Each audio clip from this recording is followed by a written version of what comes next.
Če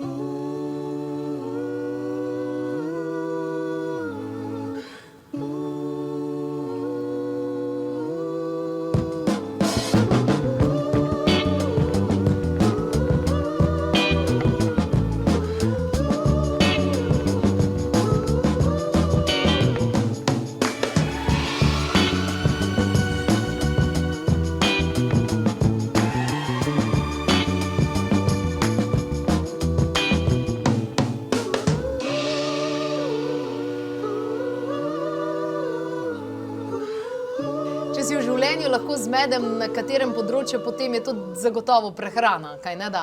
No, danes bomo rešili enkrat za vselej. Kolikrat na dan je treba jesti? 5-krat ali 2-krat? A poslušati sebe, a ne poslušati sebe? Ena taka debatica se bo razvila. Danes v svoji družbi pozdravljam Jeleno Dimitrijevič in pa Urško, dr. Urško Videmšek. Lepo pozdravljeni, dobrodošli.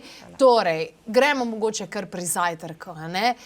Nekateri pravijo, ja, za zajtrk moraš jesti kot bogataš, drugi rečejo, ne jesti za zajtrk, intermitentni, spust ga, potem tretji rečejo, ja, ješ nekaj za zajtrk, ampak ne toliko veliko, to si je ena korporacija zmisla, zaradi tega, ker ti potem cel dan vrže v to, da veliko več ješ. Kje stojimo tukaj in dovoljujemo si, da nista istega mnenja? Ja, v bistvu dejansko drži to, da jemo takrat, ko smo lačni, ampak ko govorimo o starodavnih vedah, tudi tam so malo razlike. Recimo tradicionalna kitajska medicina bo rekla, ja, zajtrk je izjemno pomemben, meridian želodca od 7 do 9 ure zjutraj. Meni je še bolj blizu Ajurveda. Ajurveda pravi malo drugače. Ona pravi, aha, takrat ful je pomembno, kakšen je naš prebavni ogenj, kako se hrana bo prebavila, rabimo to moč želodca.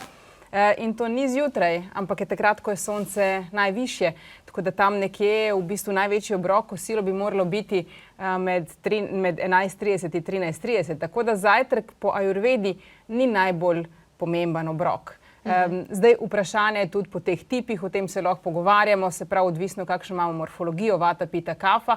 Od tega bo odvisno, ali bomo z lahkoto preskakovali zajtrka ali pa ne. Recimo za kafa tipe je priporočljivo, da če niso lačni, da sploh zajtrka ne uživajo, da začnejo recimo s prehrano tam ob 10 zjutraj, lahko je nek lahek obrok, neko sadje ali manjša kašica, odvisno tudi od letnega časa. Tako da pač je nekaj teh dejavnikov, ki vplivajo na to, ali bomo jedli zajtrk ali ne, tako da pač je spet ta neka individualna raven. Odvisno, a ne? Ja, torej, kateri vata, pita, kafa, tip ste, govorimo o Ajurvedi, lahko brezplačno preverite en tak osnoven test, ki vam bo dal mečkeno informacije o tem, kateri tip ste, a to za vas velja ali ne. Najdete ga torej na www.klepet@kavi.si pod zavihkom brez plačno. Ok, se pravi, Jelena, ti si za ene ja zajtrk, za druge dejansko ne, za druge ne. Ampak verjetno se pa strinjamo v vsakem primeru, pa ne najprej zjutraj kava pa čik. Tako je, to je res. Pa piškoti. Pa rogliček. Piškoti, ja. Ker potem so kakšni, ne, jaz sem zelo zdrav, jaz ne jem zajtrka. Pa popije kavo, ne? Ja, to je tak Italian style zajtrka, ne, kafe, kaj so že, espresso na hitrco, pa biškotino zraven, ne, da ti hitro cukor dvigne, da hitro dobiš energijo, čez 2 uri bi pa... Ja, pa rabi še eno, ne? Ja, je problem, ker je prevelik padec sladkorja v krvi, ne, in dejansko je tudi volčja lakota se pojavi. Tista res, ko ti kruli, da cela soseska ve, da si lačen, ne. Tudi padec energije, tako da niti misliti več ne moreš, ne, in to je spet druga skrajnost, ne. Kako je, recimo sama sem opazila, pri ženskah pa pri moških, da vendarle je razlika, recimo, če delaš intermitentno postenje, ne. Kako je slovenščini izraz? Ja, prekinitveni post, tako. Mislim, da ženska veliko lažje dela prekinitveni post, da popoldan ne je, kakor pa da zjutraj ne je. Če pogledamo, ne, ženska je zjutraj pripravljala, tretje je bila ob ognju, je bila ob hrani. Ja, pa tudi, ko pogledamo, recimo, ne vem, kako poteka fiziološko naše telo, kako se odziva tudi na hrano, ki prihaja, koliko ima kakšne moči. Tudi naša prebavna moč se spreminja, recimo, od zjutraj do tam nekako do 3-4 popoldan je še dokaj v redu, ampak potem se upočasni proces zaradi aktivacije oziroma večje dominance parasimpatikusa, ko se bolj umirjamo, tudi prebavni sistem se umirja, manj imamo prebavne moči in zaradi tega zmeri poudarjamo, da večerje morajo biti bolj lahke, da več hrane pojemo v prvi polovici dneva. Ravno iz tega razloga, ker želimo bolj izkoristiti hrano, ki jo mi vnašamo v svoje telo. Tako da pač zajtrk zjutraj, če nam paše, če to tudi ustreza našemu morfološkem tipu, tudi zdravstvenem stanju in tako naprej, ogromno je tukaj dejavnikov, spol, aktivnosti, kaj vse počnemo, a smo noseči, nismo, se pravi, veliko je stvari, na katere moramo paziti. Je dobro, da so res tudi ogljikovi hidrati, ki so polnovredni, zaradi tega, ker res to, kad je Urška rekla, se pravi, ravno zaradi tega, ker se vzdržuje raven sladkorja v krvi, dobimo več energije, ki se počasi sprošča, imamo več ampak to energije je za že delo. kaj bomo jedli. Ja, tako je. Dajmo se tukaj zdaj ustati, Ja. nismo tam. Okay. Torej, strinjamo se, zajtrk da, v tem času ne pretiravamo, a ne? Tako je. Ni največji obrok. Ni največji obrok. Ne, Tako, taka zmerna količina. Ja. Tle je bolj pomembna kvaliteta Tako. kot pa količina. Dobro. Ne? In to od 7 do Do 9, devetih, tako. meridian želodca. Ja, če nam je to blizu, lahko tudi Ja. mogoče nekaj čez 9, ne, če kjer ni ravno jutranji tip, lahko tudi mečken čez 9 do 10, ne. Takrat se to lahko tudi poje brez problema, ampak je res kvaliteta je tista. Dobro. je. Potem je pa malica, a ne? Zdaj, ti prigrizki vmesni pred kosilom. Jaz vidim, da mi to ne dela dobro, ne? Oziroma mogoče že dopoldan, popoldan zagotovo ne. Načeloma se skušam držati, da večino hrane pojem v dopoldanskem času, bi se strinjali s tem? Ja, Ja. To je kljukica. ja. Tako je. Okay? Ker ponavadi ljudje glih dopoldan ne jejo, pa zvečer nadoknadijo. Ja, Ne? logično je pač. Nekje moraš dobiti energijo, čisto tak je. Okay? Se pravi, to ni v redu. Ne. Okay, ni v redu.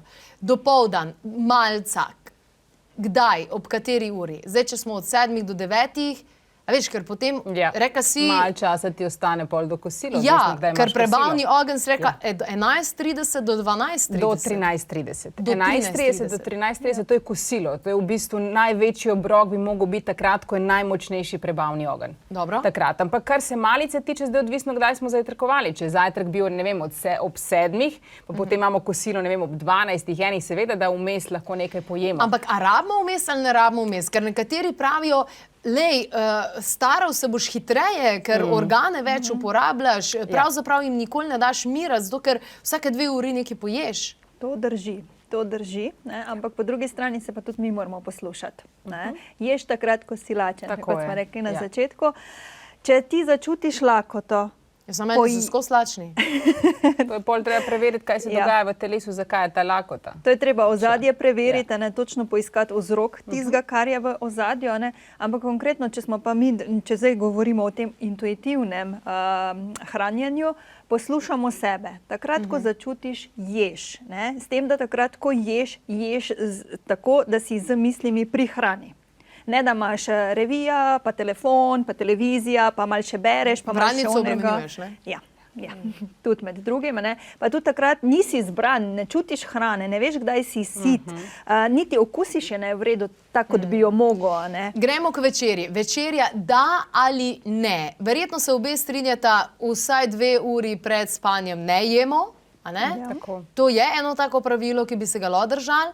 Vsi, kaj zdaj, večerja da ali ne? Ja, večer je vsekakor lahko, normalno, odvisno od koliko smo bili aktivni, koliko smo hrane pojedli čez dan. Sem itak rekla na začetku, večerja je tudi po tradicionalnih vedah vedno lahka. In se zaključi tam ob 19.